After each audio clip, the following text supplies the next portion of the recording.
Winslow seemingly vanished into thin air. When I reported his treachery to the State Department, they told me they had nothing on him. I decided my best bet for finding Winslow would find the Black Dahlia. An enterprising corporal at the Quartermaster Corps had stolen it and put it up for sale on the black market. A little convincing helped him to remember selling it to a young pilot named... I arrived at the base where the pilot was stationed, hoping to catch up to the Black Dahlia once more.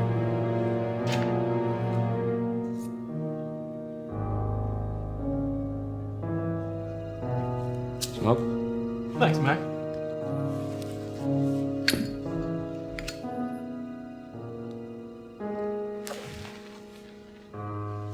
What can I do for you?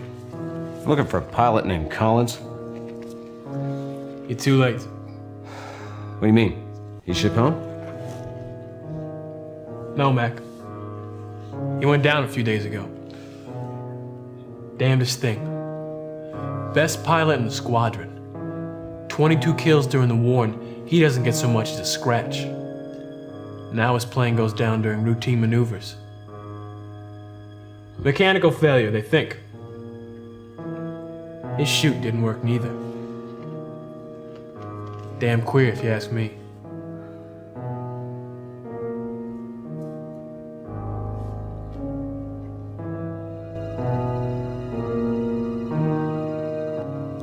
What was this Collins like? Best guy in the squadron. What'd you want to see him for? I'm looking for this black gem. Corporal in the quartermaster's office told me he sold it to Collins. Yeah, I remember it. Weirdest piece of rock I ever did see. You know what he did with it? He sent it home to his girlfriend. He was nuts about that girl. Always sending her stuff. He knew she'd love that rock on account of how she had this thing for black.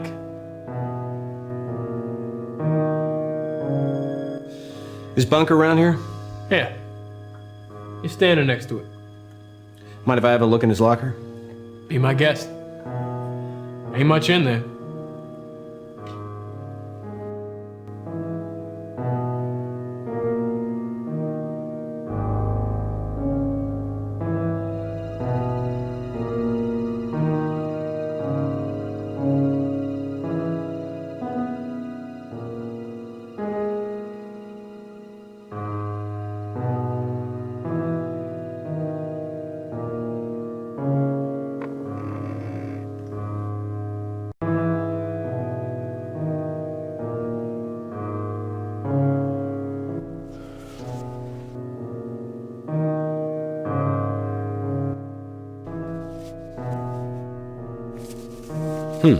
What's this?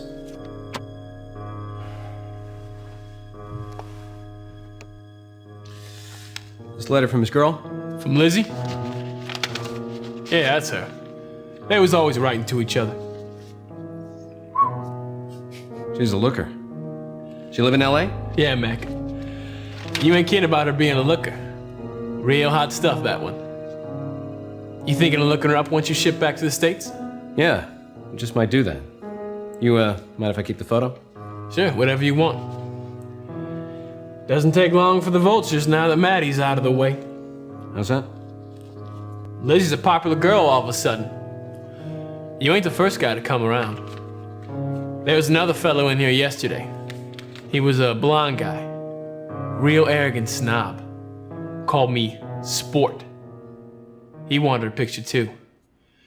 Said he was shipping home, was gonna look her up first thing once he got back to the States. Back to the States. Back to the States. Back to the States.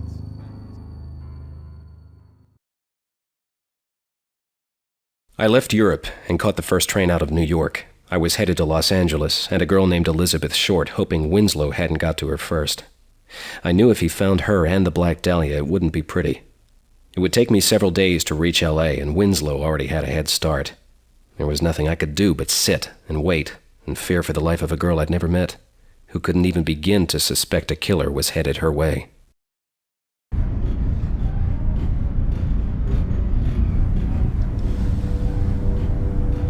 I'd recognize those black cigarettes anywhere.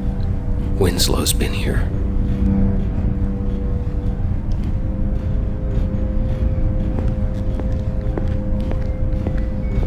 Yes, sir? Who sat at this table before me? I don't know, sir. I just came on this shift. Is there any way that you could find out if it was a man named Winslow?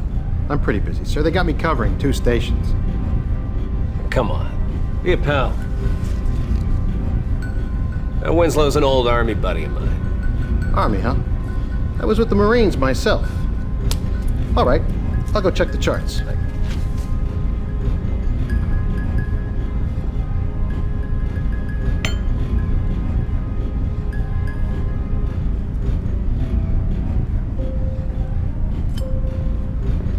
Sorry, sir. Your buddy's not aboard. Are you sure? I checked the charts. Nobody named Winslow came through my car. Well, who had this table before me? I don't remember, but it wasn't your buddy. Can't you check your charts again? Why don't you go bother the conductor? He should know who all's on board. Thanks. I've got to check on that other car now, sir. Thanks for your help.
Come in. This area is restricted, sir. Passengers really shouldn't be back here. Oh, I'm sorry to bother you. I just had a few questions. All right, but make them quick. I am busy.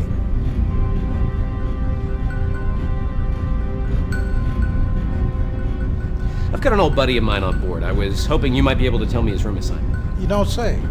Small world, ain't it? Sure is. Can you tell me his compartment number? Well, sure. What's his name?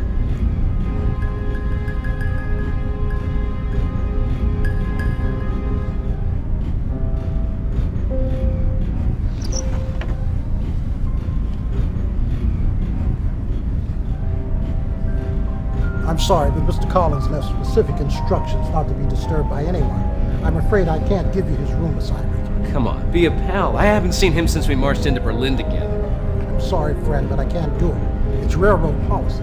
If you'd like, I could see he gets a message. No, that's all right. I wanted to be sure I surprised him. Are you sure you don't want me to pass along the message? Yeah, thanks.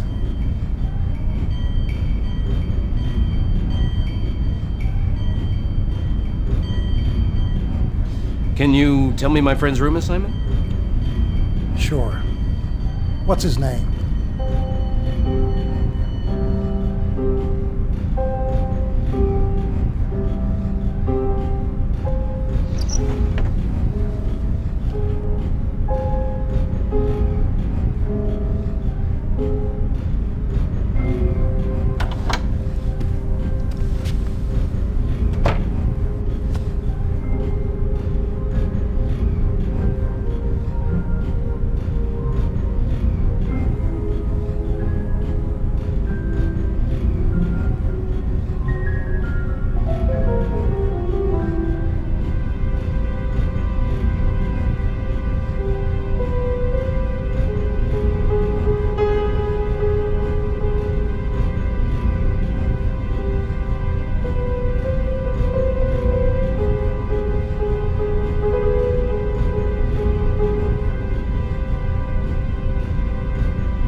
Come in. Now listen, mister, you're trying my patience. Now, if you've got questions for me, wait until I make my round. I understand. I just have one more question. No, no more questions. I've got work to... Damn it, now what? But what about my question? Your dang blasted question can wait. I've got to find out why we stopped.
wish I knew what it had said.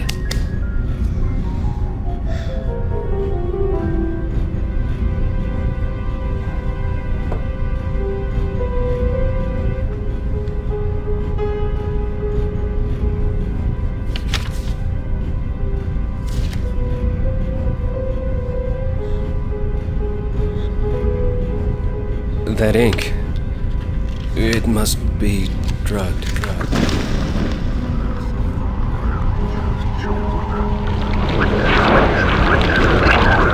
The witness, pure of heart, empty vessel to consummate the ritual and bear Healer's brand. Mimir's counterpart, innocent watcher that bears the brand to alleviate the master's pain. Suffer one night for each covenant, and await the bearer of the brand.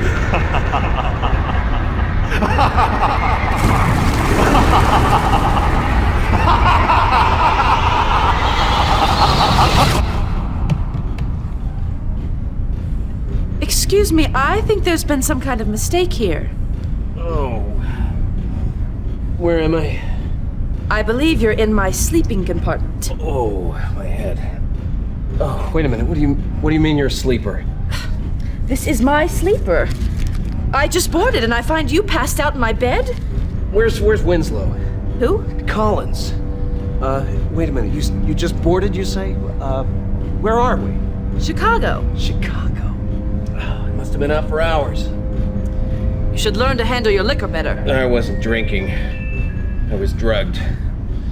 Somebody drugged me. I was trying to catch a fugitive. He must have been on to me. He tricked me. A fugitive? What are you, some kind of a cop? Yeah, something like that. Listen, I'm very sorry, Miss... Casey. Alice Casey. Listen, Miss Casey, I'm very sorry to have bothered you. I'm gonna be going now. Oh!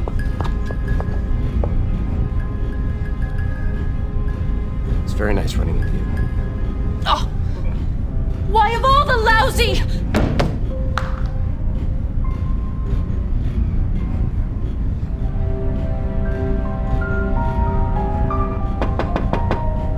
Come in.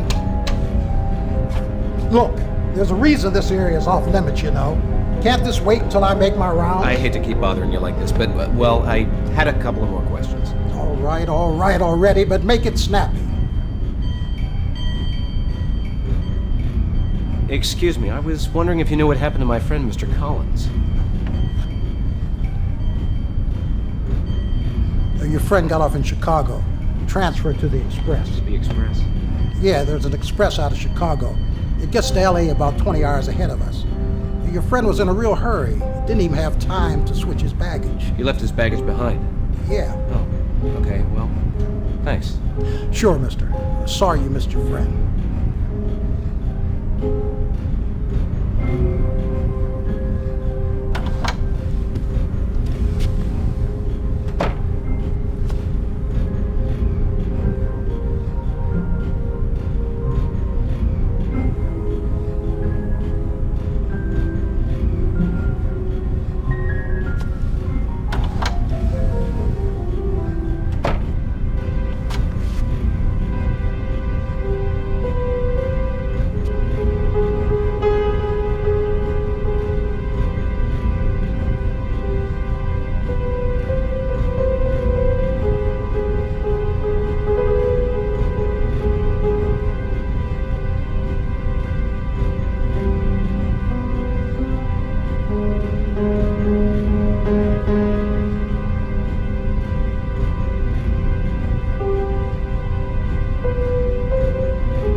I've seen this stone before.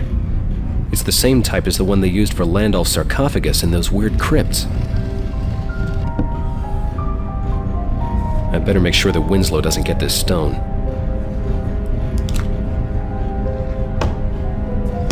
There. That'll mess up his plans.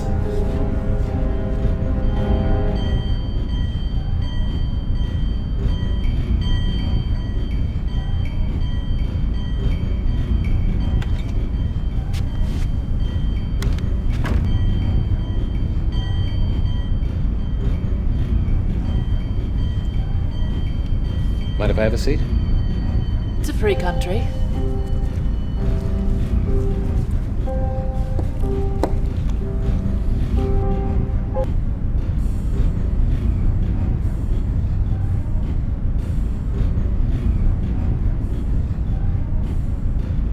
You still sore about this morning? It's not every day I find a strange man in my sleeping compartment. I might not mind it all that much if you weren't so smug about it. Well, I was just trying to get a little rise out of you. Men. You think awfully highly of yourself, don't you? Not particularly.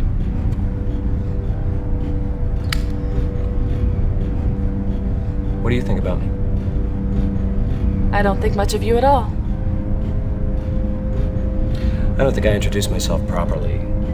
I'm Jim Pearson. I'd like to say it's a pleasure to meet you, Mr. Pearson. Well then, Miss Casey, I'll just have to make sure that it is. Let's say I apologize, and we start over fresh. All right. But there won't be any third chances.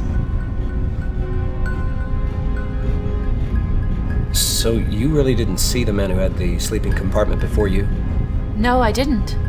It was empty when I got on in Chicago, except for you. Are you really a cop? Well, not exactly. I used to work for the OSS. The OSS, really? Were you a spy? Of sorts. And this man you're after, what's he done? Well, he's a murderer and a traitor for starters. That's enough right there to send him to the chair. It's probably not even half of what he's done. And what about you, Jim? What have you done? I'm not sure I get what you're after. You must have seen and done things the rest of us can only imagine. How thrilling it must have been. Well, it's not like in the books or the picture shows, Alice. It's not thrilling. It's not any fun at all. It's nerve-wracking and gruesome and tragic. And when my man's finally behind bars, I'm gonna give it all a long rest. Well, I'm sure it beats the heck out of being a waitress in Skokie, Illinois. Oh, I don't know. I think a guy could learn to like a quiet life in a place like Skokie.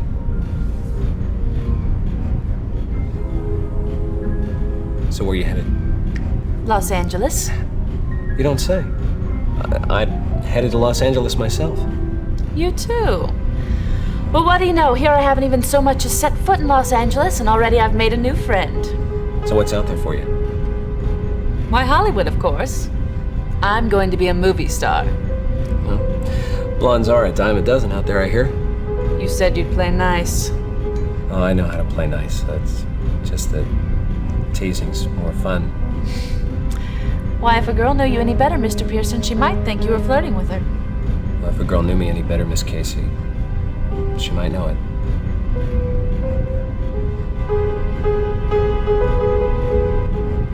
We'll be in Los Angeles in the morning.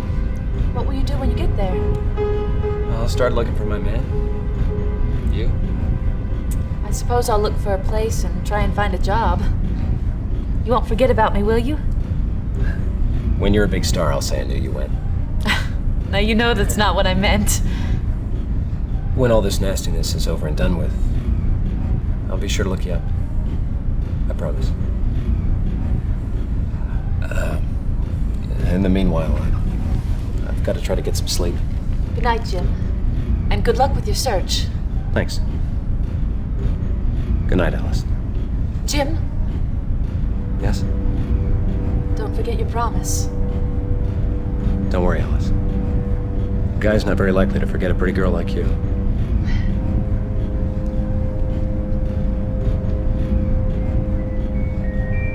Next stop, Los Angeles. We'll be pulling in 10 minutes. This is the end of the line, folks. Los Angeles.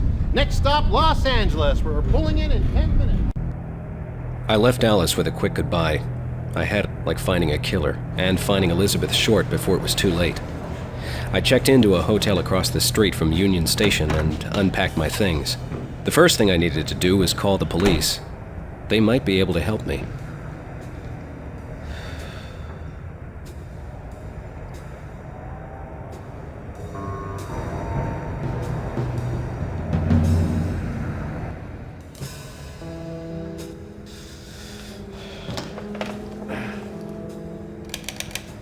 Number, please.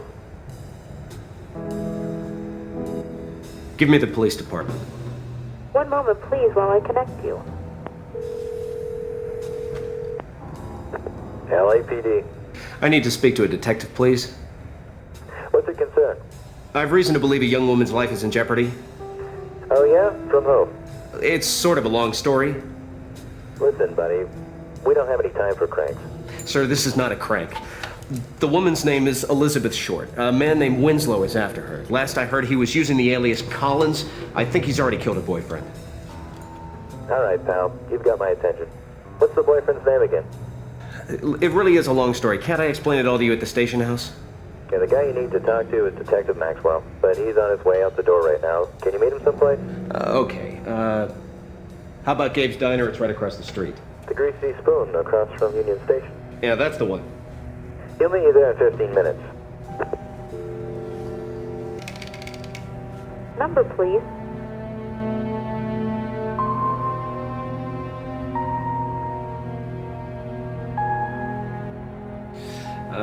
Never mind.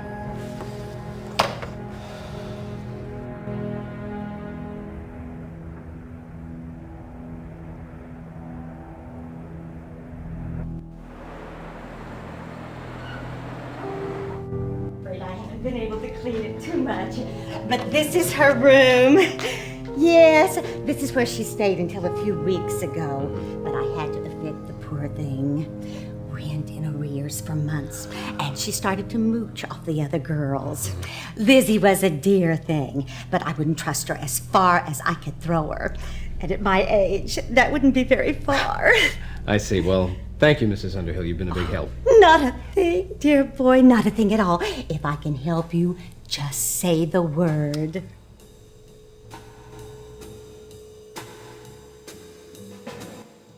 Do you have any idea where Elizabeth is now? If I know that girl, she's with a man, or at a bar looking for a man. Now, what makes you say that? The girl was always bringing men home, all hours of the night.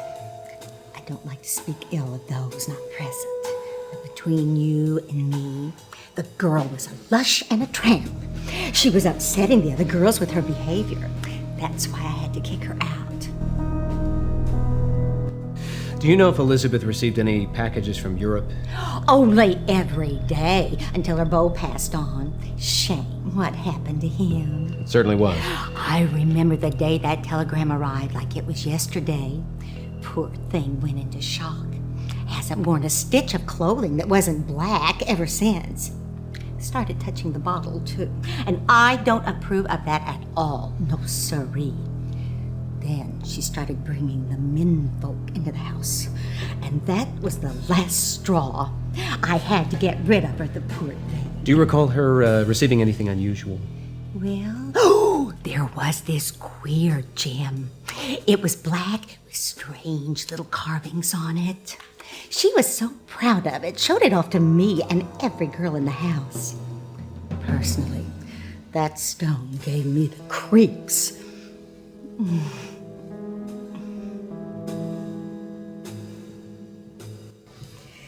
Find what you're looking for yet? No, ma'am. Oh.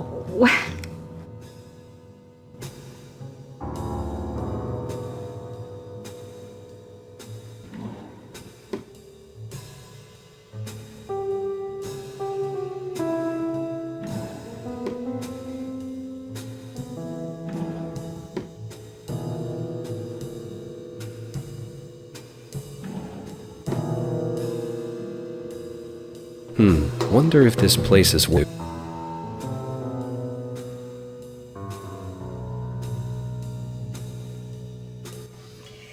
Find what you're looking for yet? No, ma'am. Oh.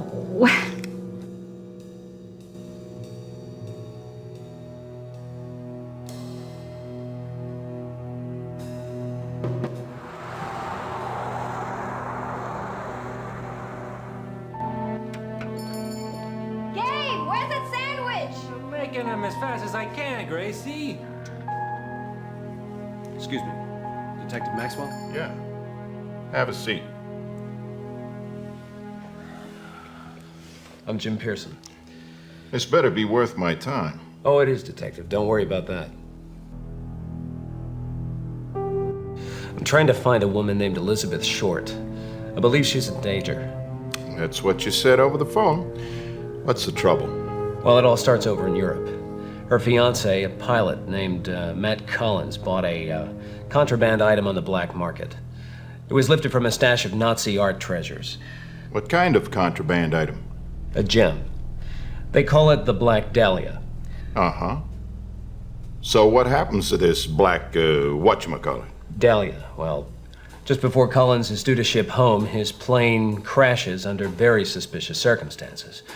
He just sent the gem back home. Let me guess. He gave it to this Short girl. Yeah, that's right. So what's so important about this gem? It worth that much money? Well, it doesn't look at all that valuable at first glance, but it's got a long history. Supposedly, it's got some mystical qualities. Oh, it's a magic rock. You know, Detective, I don't know what it is that I did to get off on the wrong foot with you, but I'm not a crackpot. This story's true. I've spent years on the trail of the Dahlia, and maybe it's nothing more than a worthless piece of rock, but there's been an awful lot of killings over that gem. All right, buddy. Don't get yourself into an uproar. I'll check into it. But that's about all I can do for now, unless you're holding something back. I'm not holding anything back, Detective. I'm trying to help. Good. I like it that way.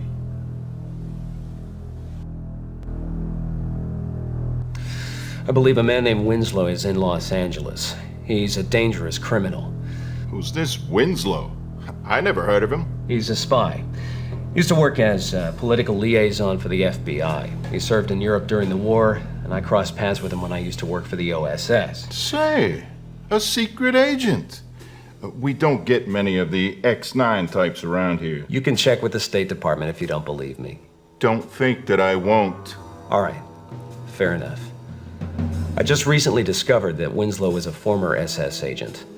I tracked him across half of Europe before following him out here to Los Angeles. Sounds like this is a personal vendetta. The guy's a butcher and a traitor. Yeah. You bet it's personal. Any warrants out for this guy? Got any proof? Not a whole lot I can make stick. That guy's extremely clever. He doesn't leave a lot of witnesses behind. All right. So what do you want me to do about it? Just help me stop him before he kills again. I don't like the sound of that, Pearson. I'm just warning you, Detective. All right. I'll check around about this Winslow. But let me warn you, you better not cause any trouble, 'cause if you do, I'm gonna be all over you. You got any more stories for me? Oh, what's the point? You haven't believed a word I've said so far?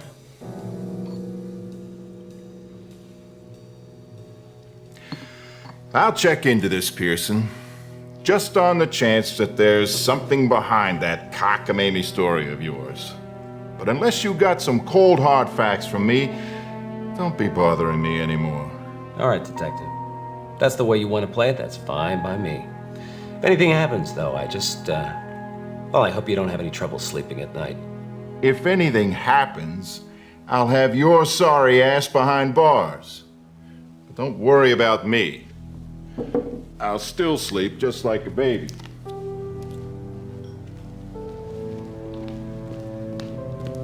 Anything for you, honey? No, thank you. Just seem to have lost my appetite. Suit yourself.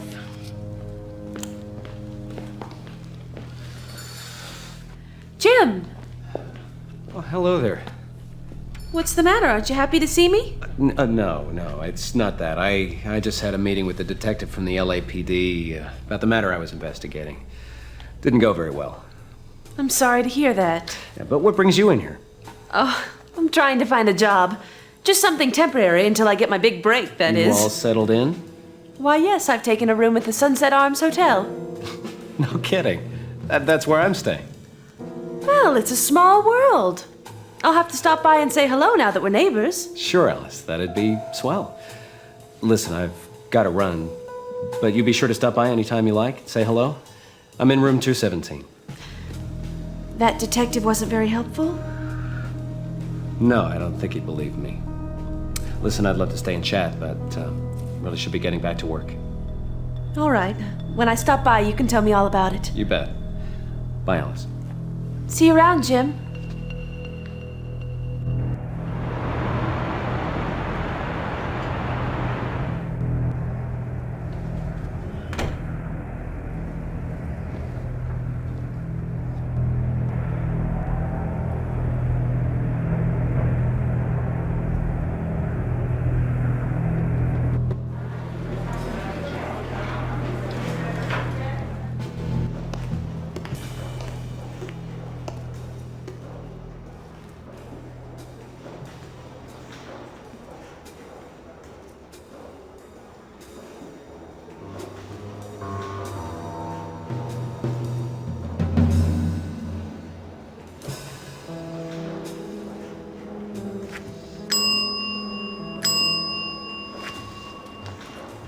May I help you, sir?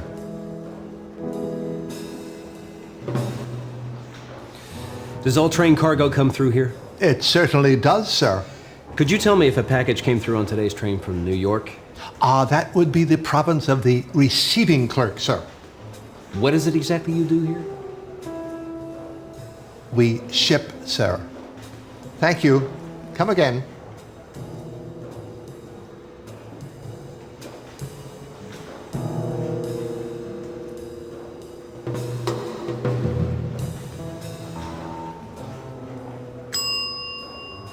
May I help you, sir?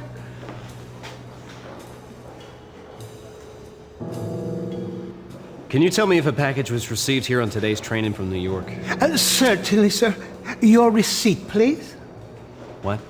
Your receipt. I'll be happy to retrieve your package, provided you have the appropriate receipt for said package. I don't have a receipt. Oh, then I certainly can allow you to sign for it.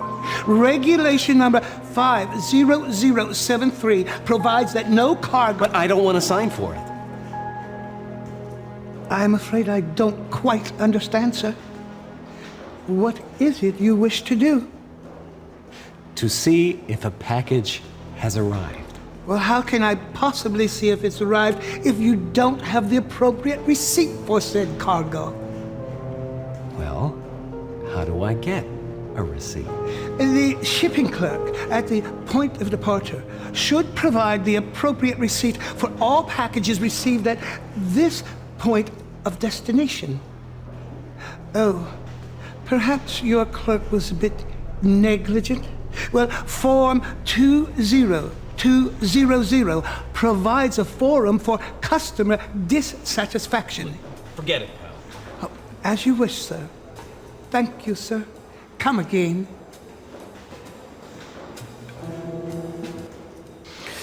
I'd like to see the shipping manifest, please. Certainly, sir. Thank you. I'll just need to see your receipt first.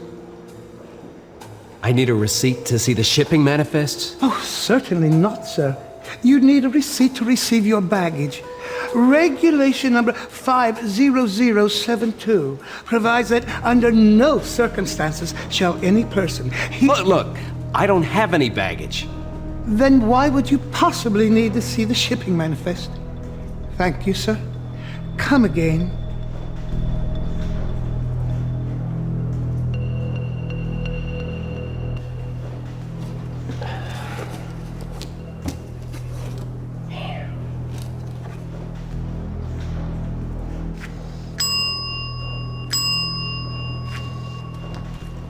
May I help you, sir?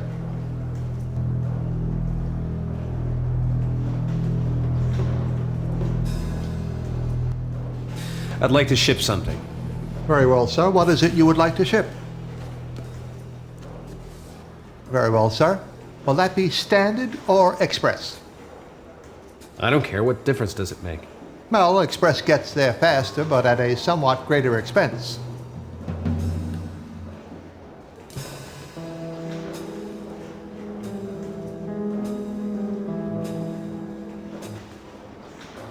Well, it's not going very far. Better make it standard. Very well, sir. And its destination? Here.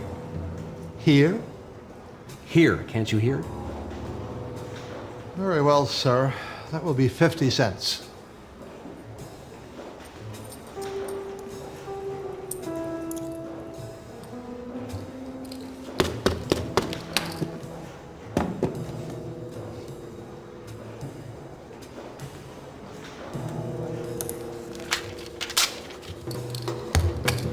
Thank you, sir. Come again.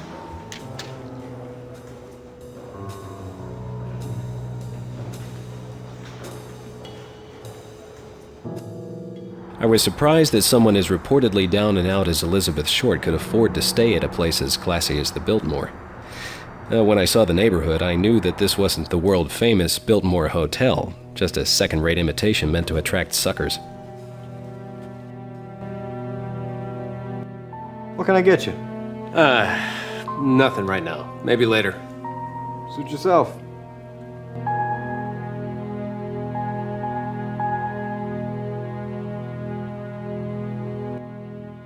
Excuse me, have you seen this girl? You a copper? No, buddy, nothing like that. I knew her fiance. Yeah? Yeah. Well, that Maddie must have been some guy. That's all she ever talks about. You've seen her then? Yeah, she comes in here all the time, regular as oats. But she's not in here now, though. Thanks, buddy. I'll try back later.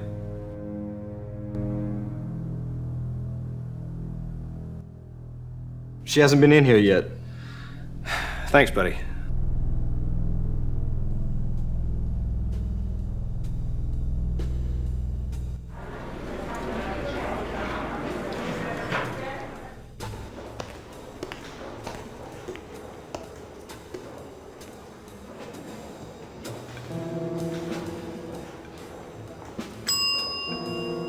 May I help you, sir?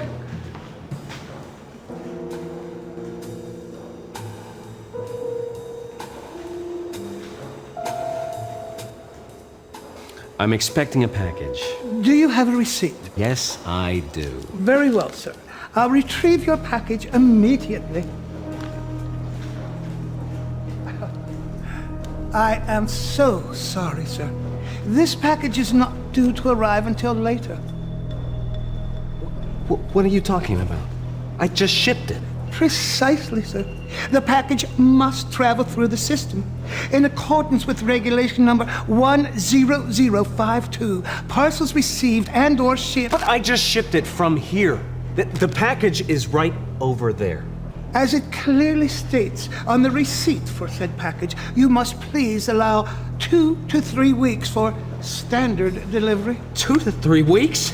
If you were in such a hurry, sir, perhaps you should have chosen express delivery.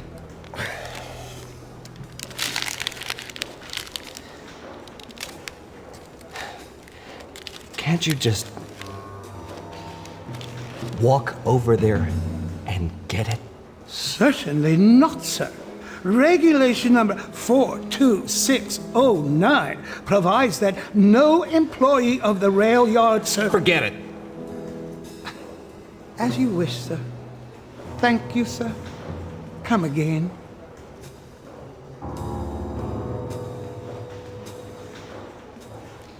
I am sorry, sir. Your package has not yet cleared through our system.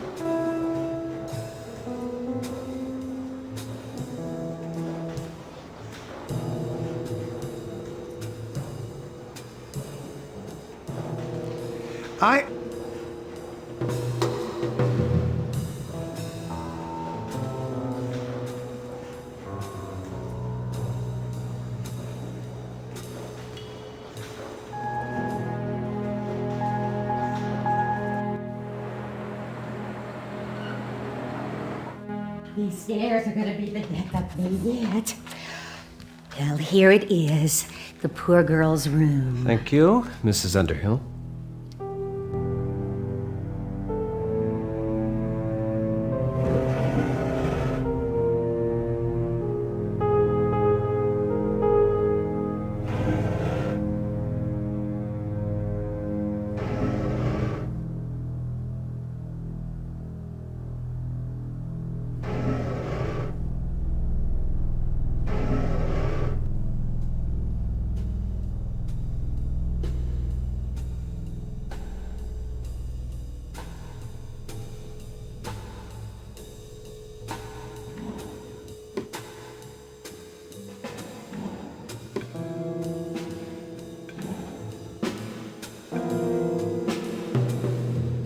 Wonder if this place is...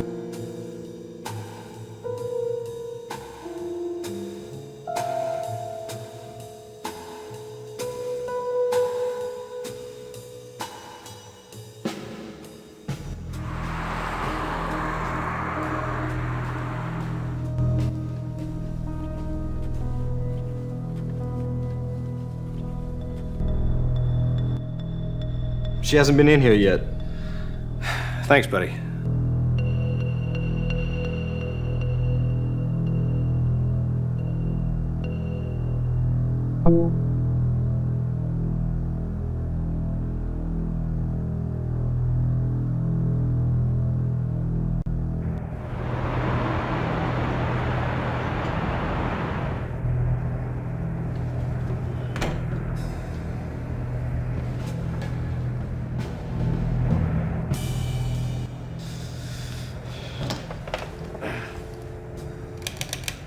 Number, please.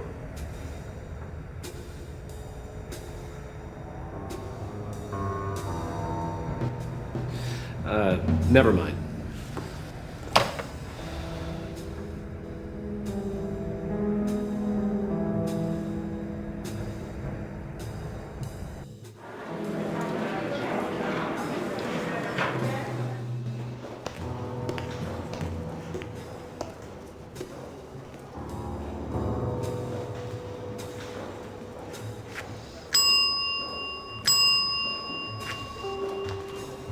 May I help you, sir?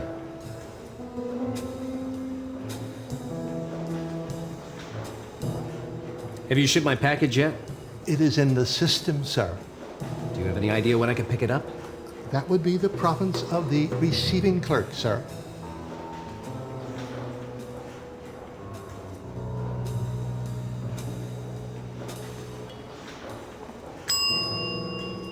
May I help you, sir?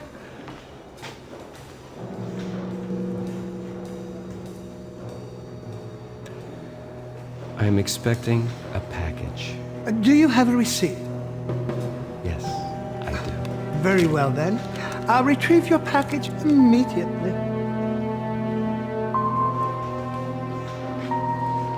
I will just have to have you sign for this, sir.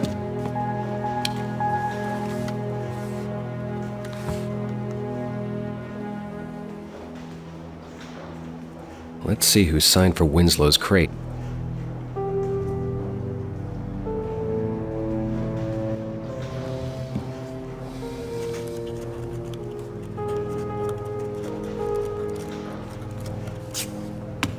Thank you, sir. Yeah.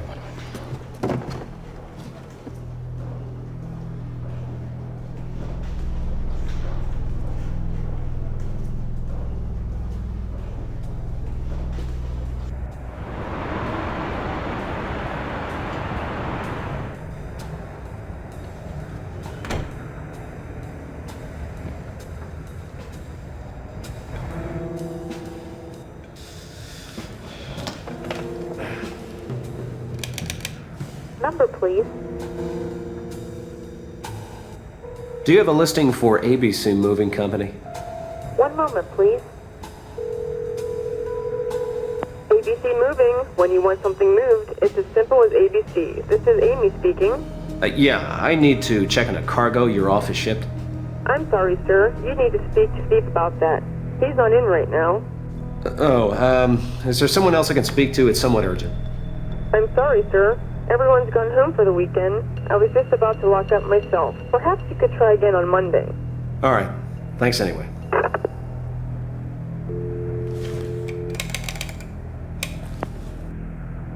Number, please.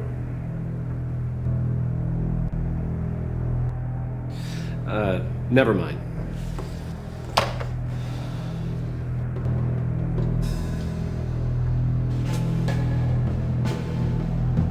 The ABC Moving Company was closed. I jimmied the lock and was into their offices in no time.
Jeez, I don't even know where to...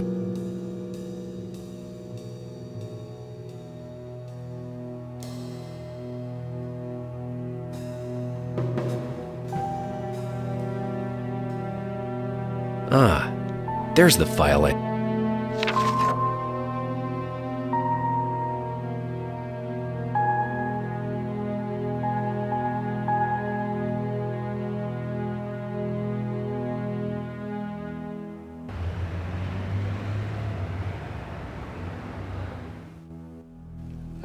Hiya, buddy. Where's the latest King Productions film being shot? This is it, stage 10. Oh, thanks, Chief. Hey, wait a minute. It's a closed set. You got a pass?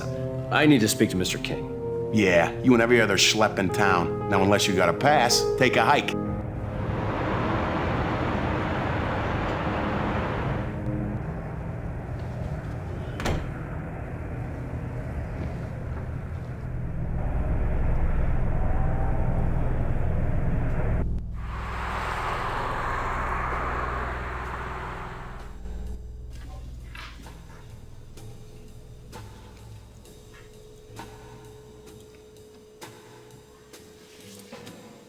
Excuse me. Are you Elizabeth Short? Who are you? I was an acquaintance of Captain Collins. Oh, Maddie. Maddie's dead. Yes, I know. I'm sorry, Miss Short. Thanks, mister. And call me Lizzie.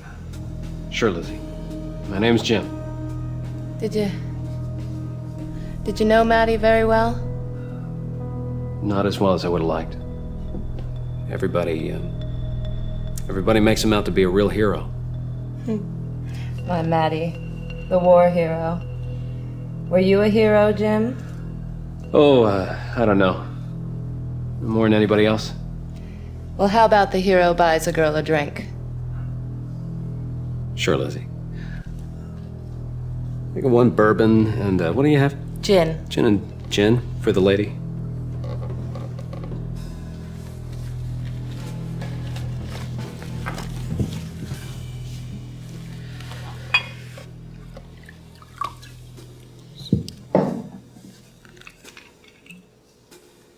Girl could get to like you, Jim. You keep treating her this way.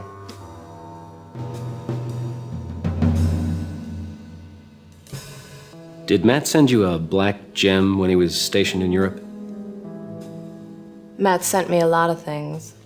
Well, the way that I hear it from Mrs. Underhill is you weren't very shy about showing that gem off. Mrs. Underhill is a cheap gossip.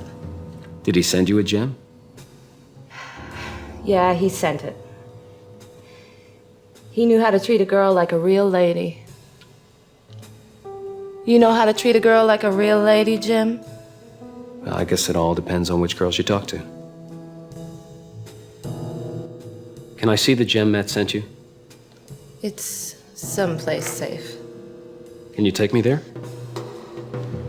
Are you trying to feed a girl a line, Jim? I'm trying to help you. I've got reason to believe that you're in some real danger. Who would want to hurt me? I don't have an enemy in the world. All I got is friends, right, Ike? You said it, Lizzie. A man named Winslow is after that gem of yours. He's killed a lot of people trying to get it. I think he might have been responsible for Matt's death. Maddie? But the army said it was an accident. I don't think so. Buy me another drink. Don't you think you've... I said buy me another drink. If you won't, there's plenty of guys in here who will. All right. Another round for us, Ike. Coming right up.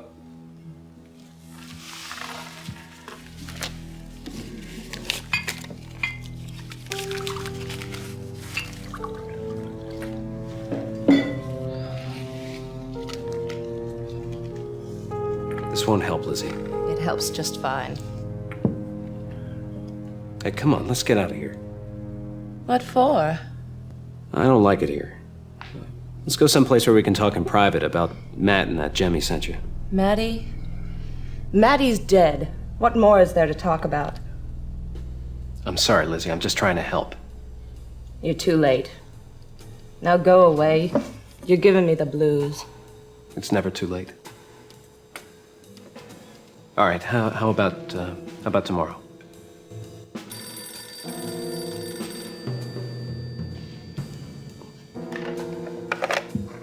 Yeah. I think so. Hold on a second. Your name Pearson? Yeah? It's for you.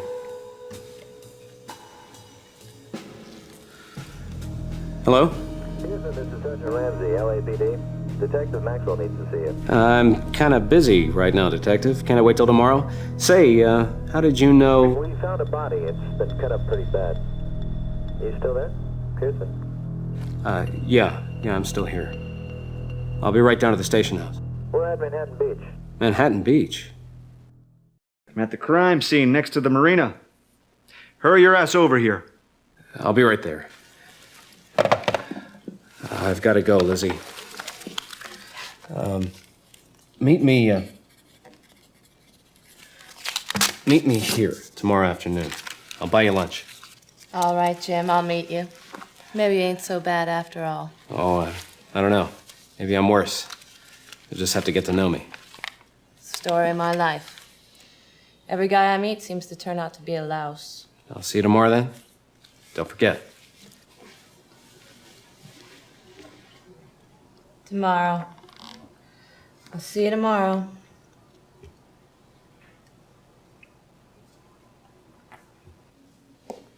Can I buy the lady a drink?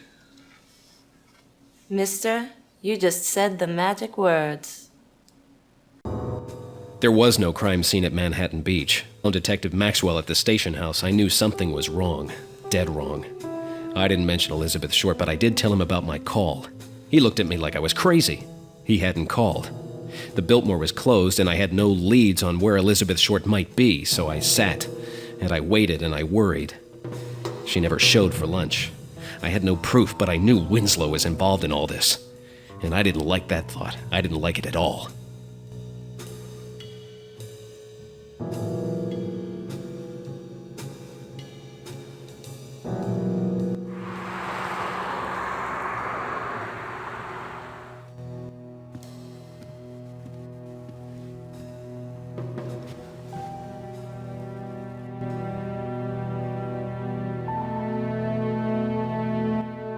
Has Elizabeth Short been in here recently? Not since the night you was here. Not your lucky night, I guess. She left with another guy. What do he look like? I'm not sure as I can recall. And most nights she leaves here with a guy. Surprised she didn't just leave you a key.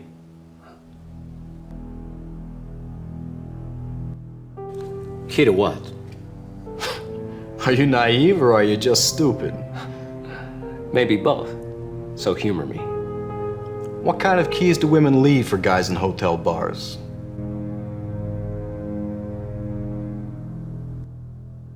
She give out keys to her room often? Often enough to keep a locksmith in business. I don't suppose she would have left one with you. Maybe she did. Maybe she didn't.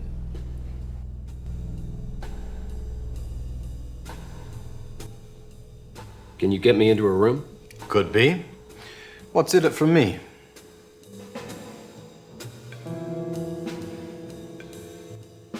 Ah, nuts. I don't even know if you can get me in or not. You'll never know, buddy, now will you? Yeah, well, at least I won't go broke trying to find out.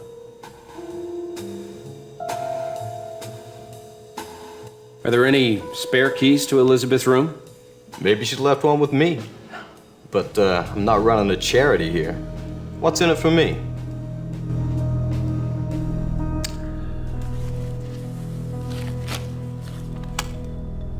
This could be. Can you get me in or not? I might get in trouble if I did.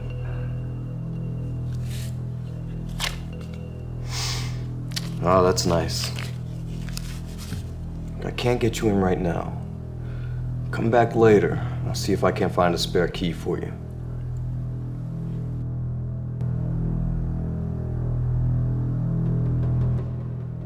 You're sure you don't remember this guy?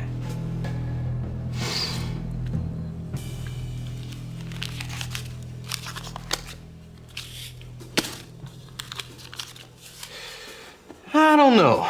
My memory's still kind of fuzzy.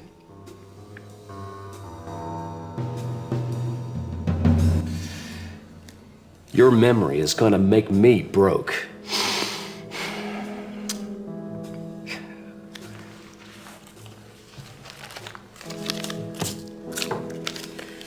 Yeah, I seem to recall a guy come in here and put the moves on your girl. Blonde guy. Real stuffy. Liked to smoke these, black cigarettes. She left with him. Do you have any idea where he was taking her? What's it worth to you?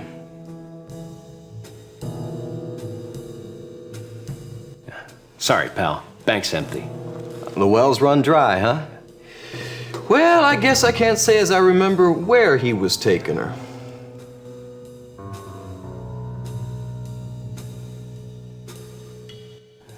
Tell me about this guy she left with again.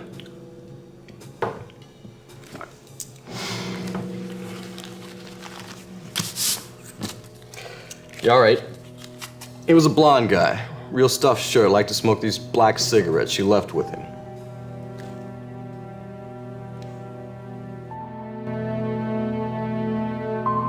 Do you know if she's been back to her place? She hasn't. How would you know? Because she ain't been up in her room, that's how. How would a guy like you know where her room is? Because she lives right upstairs in 201. Hey, what's that supposed to mean, a guy like me? A looker like Elizabeth isn't gonna waste time with the likes of you.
I'm still trying to get that key for you, pal.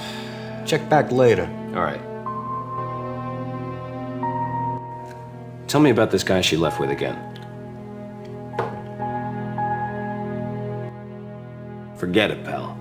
I've got more important things to do than talk in circles with you. No skin off my back, Jack.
Come on in.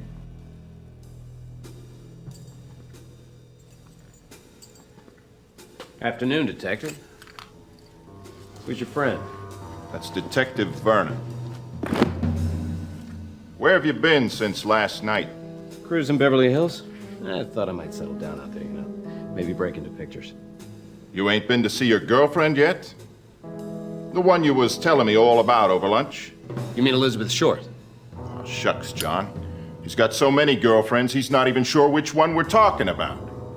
Can he speak? Maybe you should tell me what this is all about, Detective.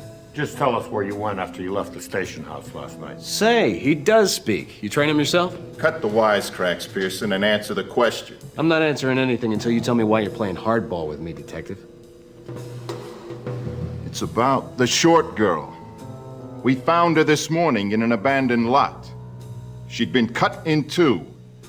Some sadistic bastard took his sweet time torturing the girl before he butchered her. Oh, good Lord. Right now, you're our prime suspect, wise guy. So now that we've got the pleasantries out of the way, you mind telling me where you went after you left the station house? I was following up leads on my own investigation. What investigation would that be? You see, I did a little investigating of my own. After we talked, I put in a few calls to some boys I know in the military. State Department claims you haven't worked for them for months. My arrangements with the State Department have been pretty loose. I hunt war criminals for them. My men go straight to the Nuremberg tribunals. Yeah? There are a lot of Nazis roaming around L.A.? I already told you. I'm tracking a former SS agent. Oh yeah, that's right. X9. I forgot you were after the boogeyman. Let's quit crying, Wolf. You're holding out on me. You can tell me now, or I can take you down the station house and let Vernon take a crack at you. I guarantee you'll tell us then. So start talking. Where did you go after you left the station house?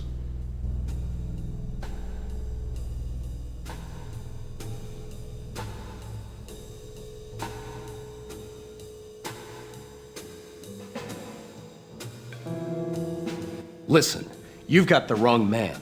You want a man named Winslow. If you'd listen to my warnings, Detective, Elizabeth Short might be alive right now. Don't try to tell me how to do my job. I've put in 22 years here. I've seen some pretty nasty things, but nothing like that sick son of a bitch did to the short girl. Winslow is a cold-blooded murderer. A cold-blooded murderer I could live with. This is something else. The guy cut her up, and he looked like he had fun doing it. Winslow did it! I'm sure of it. I checked around on this Winslow. No one's heard of him. No one's seen him. As far as anyone's concerned, Winslow never existed. But plenty of people have seen you, so let's try this again. Where did you go after you left the station house?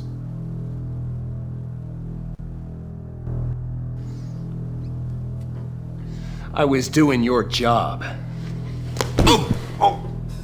Watch the mouth, asshole.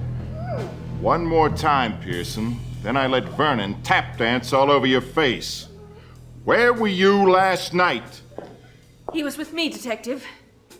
Who were you? She's not... It's all right, Jim. I can handle myself. I'm Alice Casey. I'm staying in room 311. All right, Miss Casey. Let's say he was with you. Can anyone else corroborate this? Alice, I said it's okay, Jim. Such a gentleman, always trying to protect my honor. I'm afraid there is no one else to corroborate. We were alone. What we were doing doesn't exactly lend itself to company. There's something fishy about all of this. Doing my job, huh, Pearson? Don't even think about leaving town. That goes for the both of you. We will be back. Come on, John, let's shove off. What? You're gonna let him off the hook just like that? I got my reasons. Let's go.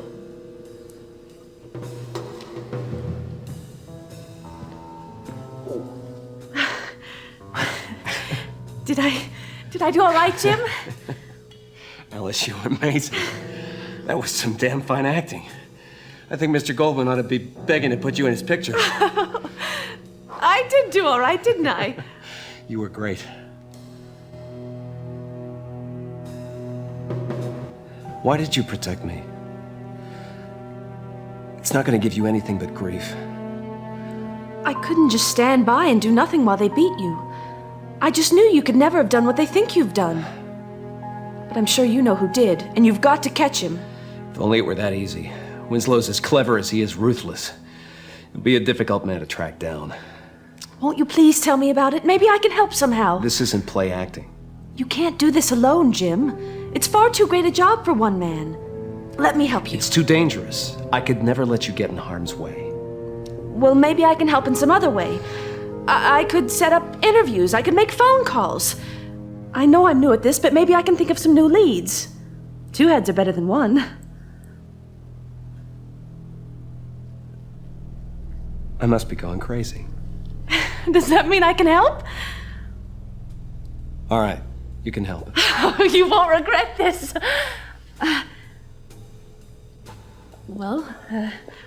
Where do things stand? Well, I have some solid leads on how to track down the Black Dahlia, but as for Winslow, that's another matter. I have no idea what alias he's using, where he's hiding, what he's planning to do next. The only lead that I have is a crate of his that I traced from the train to a movie studio soundstage, but it's a closed set. A movie studio? Say, that reminds me, did I Now's not the time to be thinking about the picture business, Alice. No, it's not that, Jim. It's just that when I came by, before I knew the detectives were here, I came to tell you some exciting news. Congratulate me. You are looking at the new script girl for RKO Studios. I start today. RKO? Isn't that where King Productions is filming? Why, yes, I believe it is. It looks like my good fortune's working for both of us already. I can get you on the set. I'll stop around later and leave a pass. This is wonderful. I may have underestimated you. Bet you won't make that same mistake twice. Oh, look at the time. I've got to get going. Don't want to be late for my first day.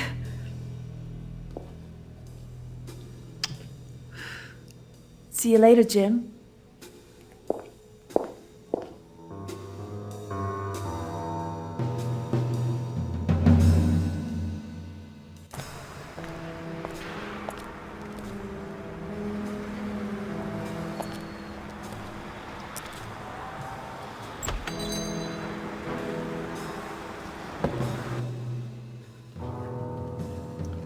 May I help you, sir?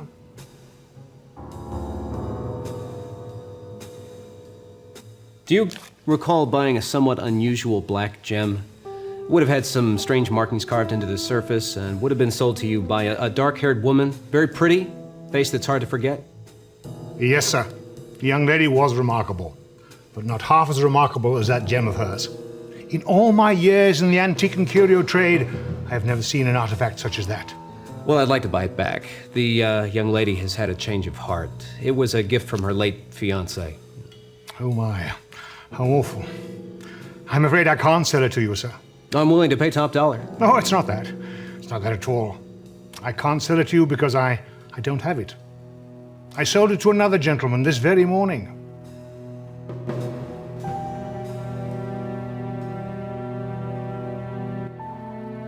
Who did you sell the gem to? No, wait.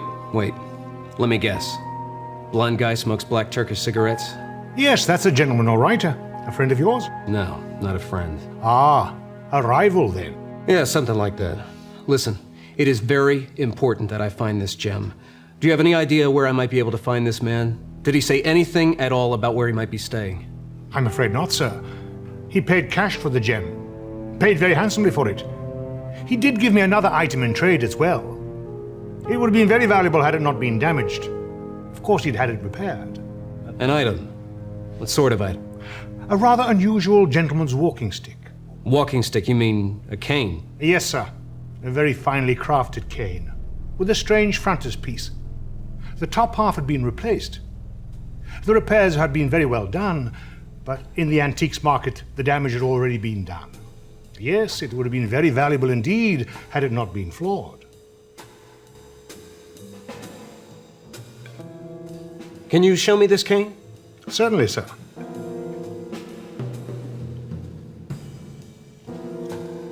You can see the flaws in it.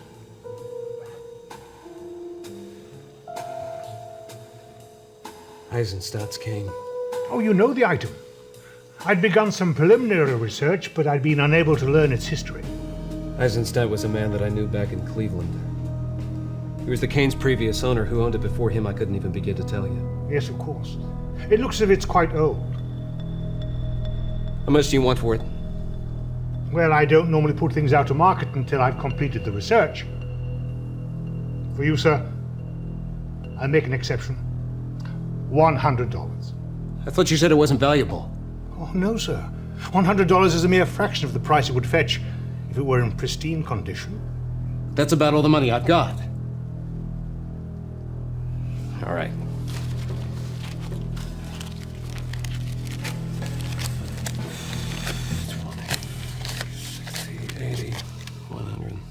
Thank you, sir.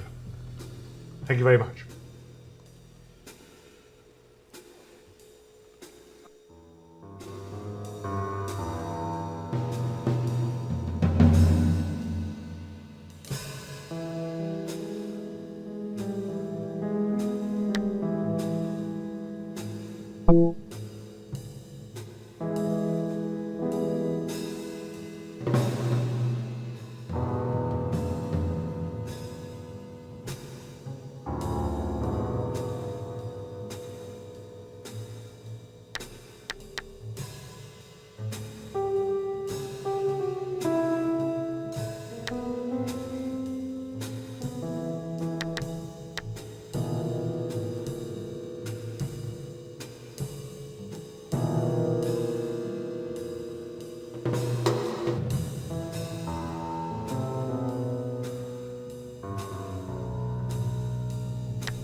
Thank you, Alice.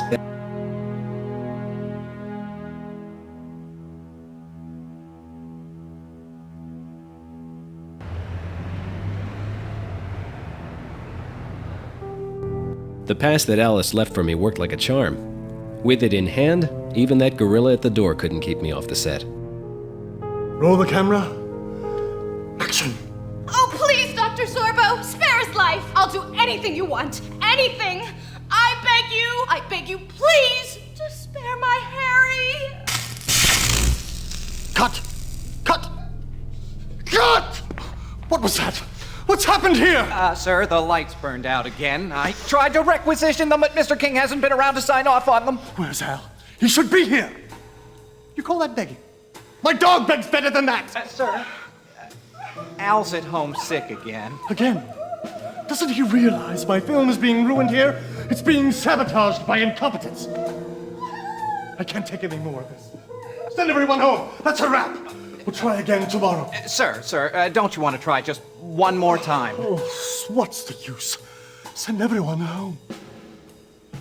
Okay, people. We're calling it a day. That's a wrap.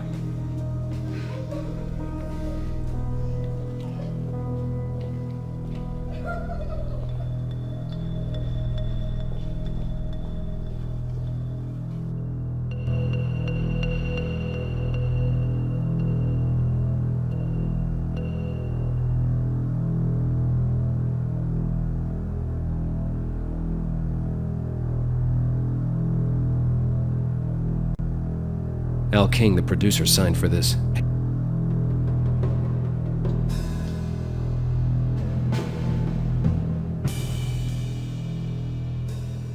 So anyways, I've been getting all the best jobs ever since I got a new agent. I can hook you up with them if you want. I'll catch you later.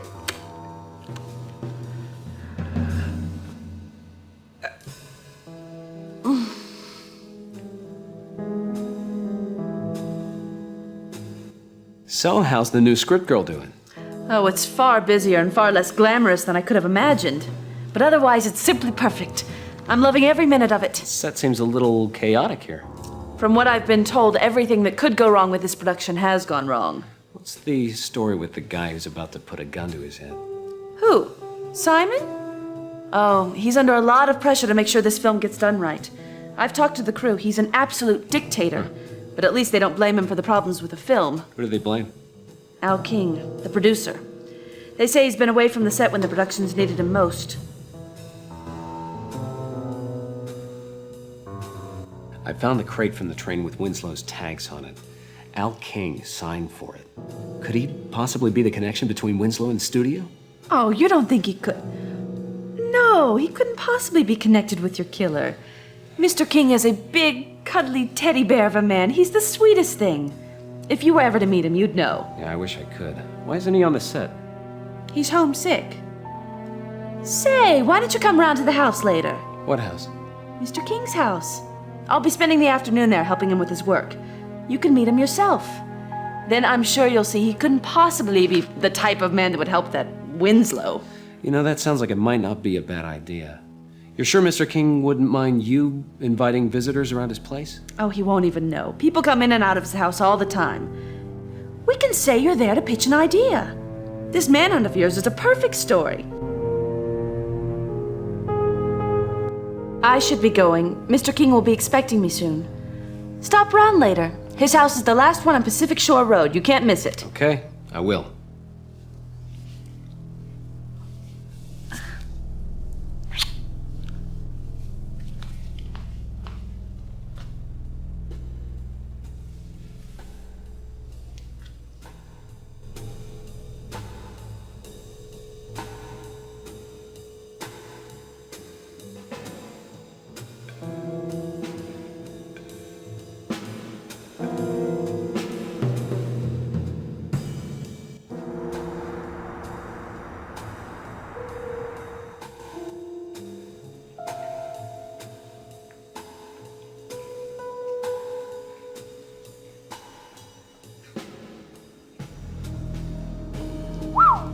Say, this is some spread. Thanks. I had Frankie Wright design it himself. Mr. King, I'd like you to meet Jim Pearson. He's the man I've been telling you all about. He's got some fascinating stories. Alice, I'm sure Mr. King doesn't want to hear about it. So you're the man my Alice has taken such a shine to. It's a pleasure to meet you, Jim. Mi casa es su casa. That's Spanish. Yes, my house is your house. Oh, so you hablas de Espanol, huh? You know, Alice, you've got yourself a very bright young man here. And you, mister, have got the next big star in My Girl Alice.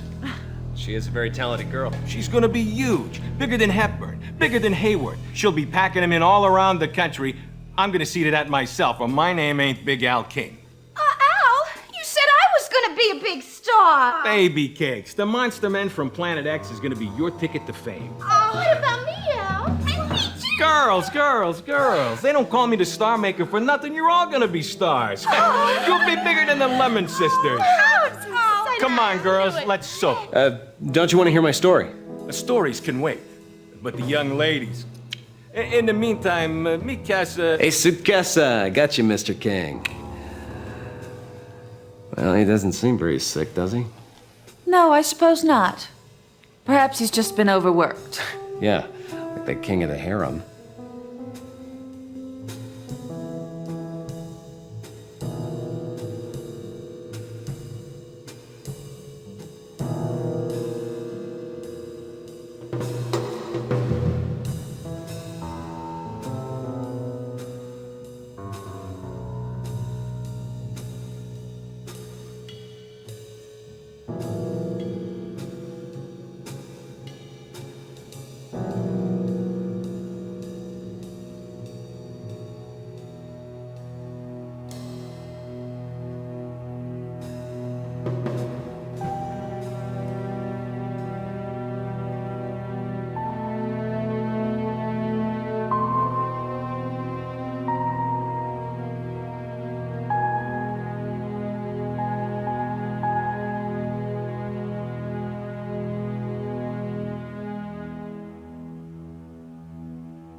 The sarcophagus was made from a rare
Mr. King an astronomy buff? What gives you that idea? Oh, the telescope. I think he uses it for spying on the ladies on the beach more than anything else. Have any idea how to use that thing? I'm not sure. I think I've seen Mr. King turn those two knobs on the bottom to line it up. Alice, have you seen this fraternity photo? No, I don't believe I have. That's Winslow back there with Al King. That's Winslow? Yeah, that's him. Listen, if you get a chance, could you ask him about this? Try to find out what you can about it. I'll turn on the charm. Yeah, well, just don't turn it on too much. I know how Mr. King likes the ladies. Don't you worry about a thing. I can handle Big Al.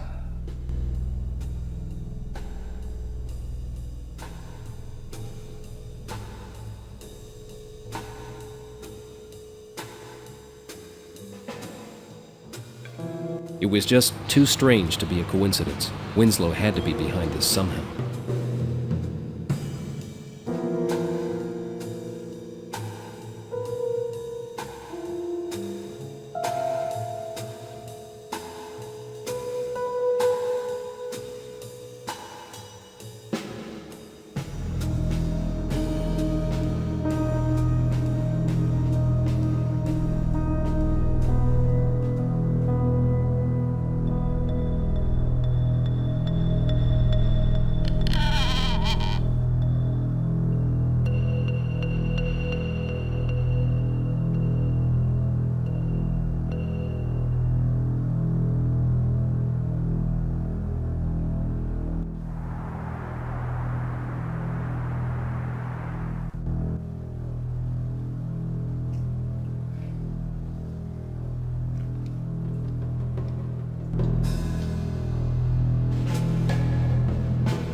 Winslow.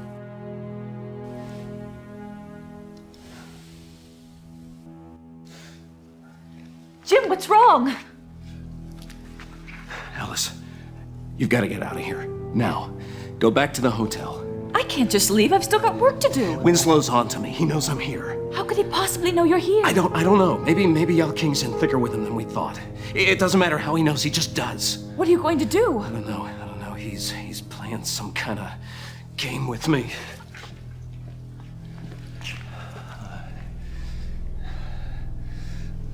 There. That's where he is. It's gotta be. Jim, you're scaring me. I'm sorry, Alice. I'm not trying to scare you. It's Winslow. I have never seen anybody as cold and evil, and you have no idea what he's capable of. And the thought of him finding you here, hurting you, it's just driving me crazy. So please trust me, okay? Just go back to the hotel room. Go back to your room and wait there for me. And don't open the door for anyone else. All right, Jim, I'll go. Promise me you'll be careful. Oh, Alice. I will.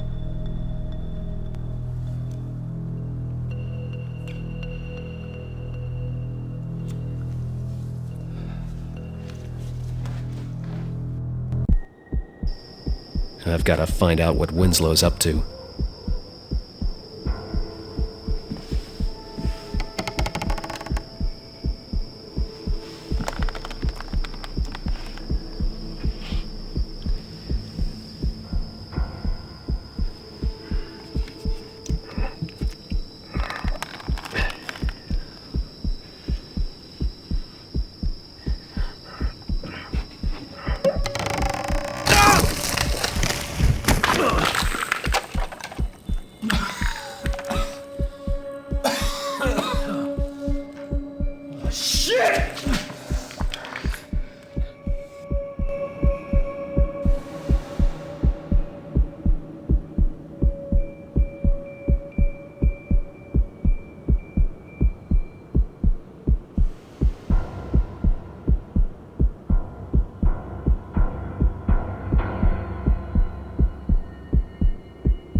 God.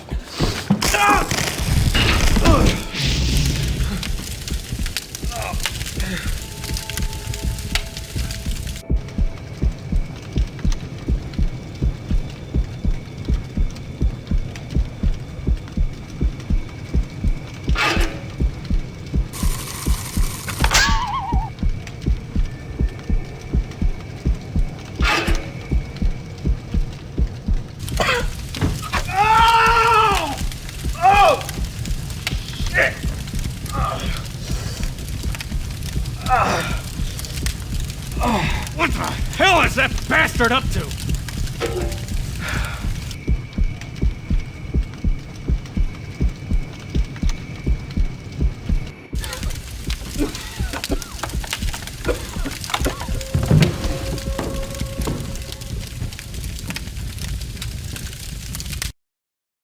I raced back to the hotel as quickly as I could.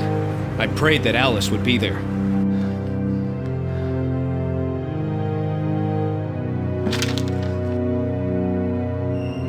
Dear Jim, I know I promised I would stay right here until you returned, but Mr. King called me into work this evening. Poor Al is feeling rather under the weather.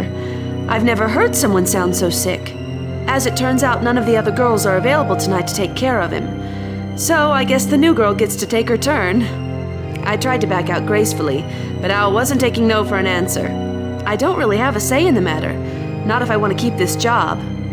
I'll be careful, I promise. Although I'm sure there's nothing to worry about. I'll see you later tonight. Love, Alice.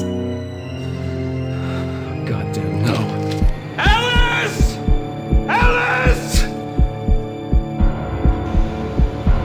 Oh, sweet Jesus.